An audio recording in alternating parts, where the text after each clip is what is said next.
কুড়িগ্রামে নাগেশ্বর উপজেলার স্বাস্থ্য কমপ্লেক্স বিশেষজ্ঞ ডাক্তার, নার্স, পরিচ্ছন্নতা কর্মী এবং প্রয়োজনীয় ওষুধের অভাবে নানা সংকটের স্বাস্থ্যসেবা মারাত্মকভাবে ব্যাহত হচ্ছে। এই দুরবস্থার প্রতিবাদে ও জনগণের স্বাস্থ্যসেবা নিশ্চিত করার দাবিতে মানববন্ধনের আয়োজন করা হয়। মঙ্গলবার সকাল 11টায় উপজেলা স্বাস্থ্য কমপ্লেক্সের সামনে এই মানববন্ধন অনুষ্ঠিত হয়।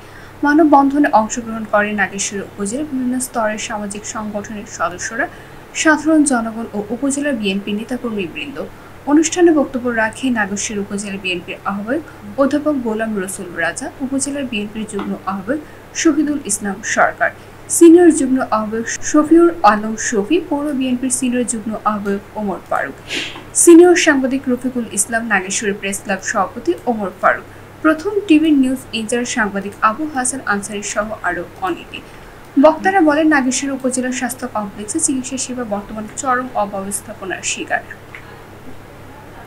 প্রয়োজনীয় জনবল না থাকায় প্রতিদিন শত শত মানুষ ঠিকমতো চিকিৎসা পাচ্ছে না। কোনো প্রকার জরুরি ওষুধ নিয়ে অপারেশন থিয়েটার ব্যবহার অনুপযোগী। চিকিৎসক সংকটের রোগীদের রেফার করতে হচ্ছে দূরবর্তী জেলা হাসপাতালে। মানববন্ধন শেষে বক্তারা স্বাস্থ্য মন্ত্রণালয় এবং সংশ্লিষ্ট প্রশাসনের দৃষ্টি আকর্ষণ করেন এবং দাবি পূরণে আন্দোলন অব্যাহত রাখার ঘোষণা দেন।